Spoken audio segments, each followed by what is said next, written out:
So don't let them steal your life. Hey guys, what's up? Thought I'd talk today, get out there with some Anita Sarkeesian type stuff here. We always hear about how, like I've been talking lately, about men are all evil and men are bad and women have these horrible things that they have to do in society for men's gratification, to make men like them. You know, they never point out the fact that all of these things that they say men want in society, they're wrote by Vogue articles and they're in magazines wrote by women, and it's women telling women what they need to do to attract a man. And most MGTOW will tell you women don't know much about how to attract a man, you know, in the way they say, you know, because all women really have to do is just be there in many cases. But what I thought I'd talk about is male tropes in movies and TV, and explain to you why that is a big reason, a big part of the reason why we have what we have today. Now, the first trope we'll talk about is the one that everybody has came to know, and the reason why I talk about this is a common thing that men are starting to feel, that this is what women want because it's depicted in movies, and so, you know, this must be something that women like. So the first one, and I've got notes, just, you know. So the first one is the dumb guy that needs a woman for everything and always with a hot girl. You seen that trope before? Let's look back as far as we can, you know, as far as I can remember, that's been a trope, you know. Look at National Lampoon's Vacation. You might notice something in the movie. The boy, the son, and the father are both idiots who think they're smart, but they're not. The wife has to get them out of everything. The daughter plays somebody that's not comical. The mother's not being comical, but the father and the son are both comical. They're making the boys out to be idiots. And then she's a hot mom, a hot MILF. And this is a typical trope, you know, when you look through the entire thing. I'll throw up some pictures of movies to get my point across.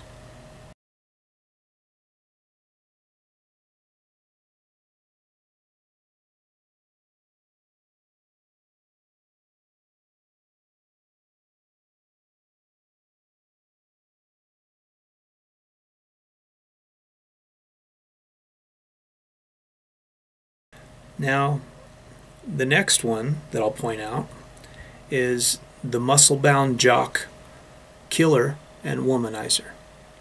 This is another trope that we put out there that I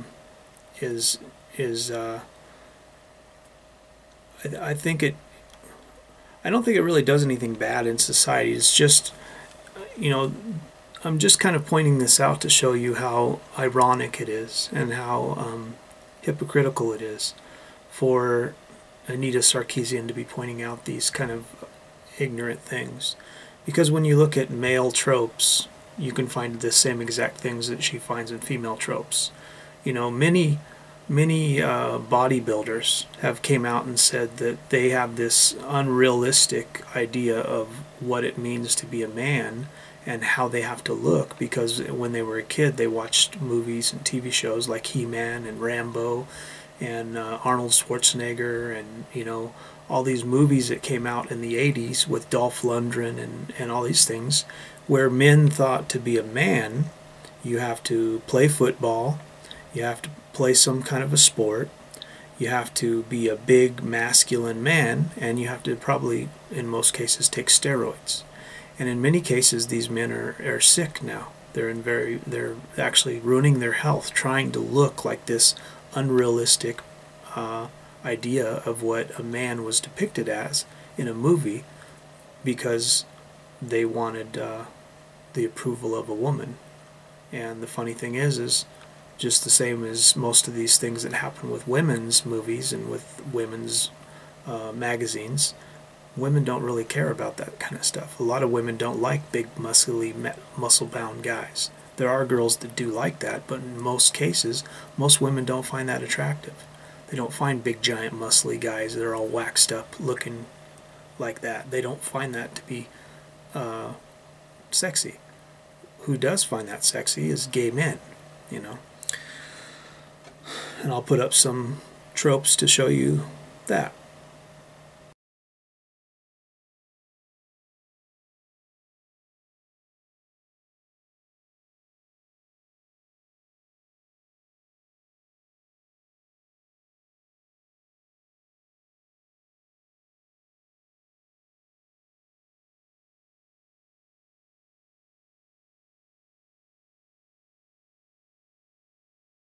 Third is the player that in the end realizes he should be a simp and white knight for a female. How many movies have you seen like that? Remember that movie with Will Smith where he played a guy that helped all the guys out and helped them get the girl, and he was a player and he slept with all kinds of different women and he taught guys how to do it, and in the end he felt for some girl and stopped helping men get women and stopped helping men. That all these men were appreciative of what he was doing for them, helping him out, and in the end he gave that up for one woman. How many times have we seen stories like that, those tropes, where you should be happy to simp and be an ATM and a utility for a woman? There's another one. I'll throw up a bunch more to show you my point.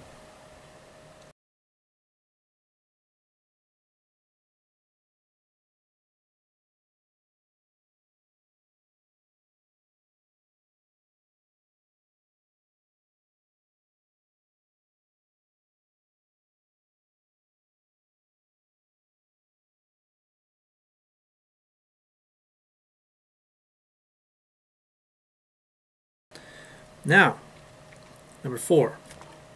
This is the 4th trope. The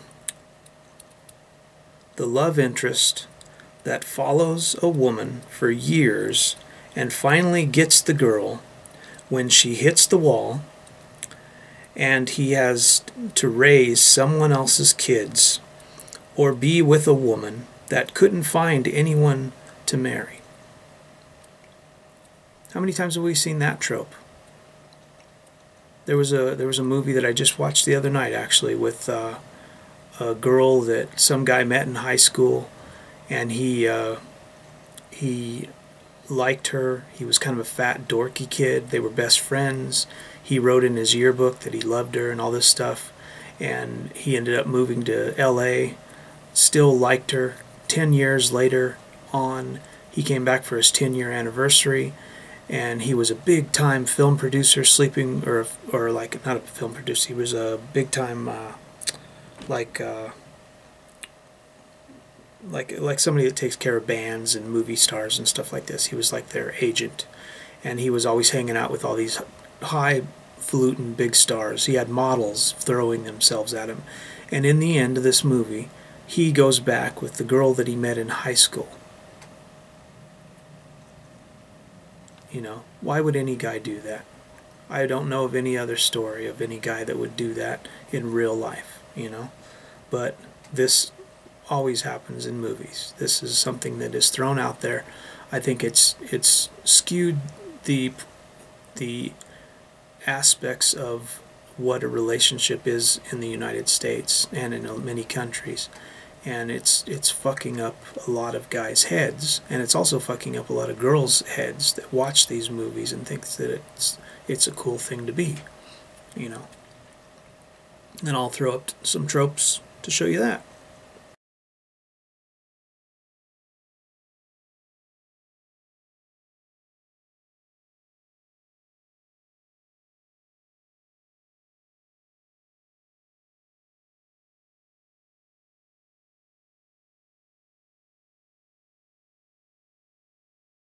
Number 5.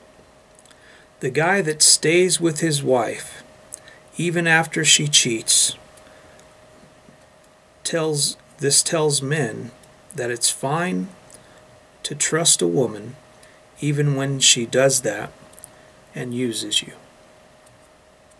She uses you, doesn't give a fuck about you, sleeps with other men, and you're supposed to take her back and not act like that's a big problem. And it's a big problem in society. This is something that happens to real men in a daily basis. So I'm throwing that out there. And these are just some of the things that you can look at to find male tropes in society that give unrealistic expectations of what a man should be in a relationship and what women should want in the said relationship. And I believe that this is some of the reasons why we have some of the problems we have right now, is these unrealistic expectations of relationships and men, and in the case of the dumb man with a hot woman, the expectation that even if you're a stupid idiot, you can get a woman, a hot woman, and she'll take care of you and treat you like a little kid. And you can just work 60 to 70 hours a week for the rest of your life to buy her house and her car and her Louis Vuitton, and you should feel glad because you got a hot woman at home.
So, tell me what you guys think about this. I'll leave some stuff in the description below. Comment, question, share, like, subscribe, all that kind of crap. And thanks for watching. So don't let them steal your life.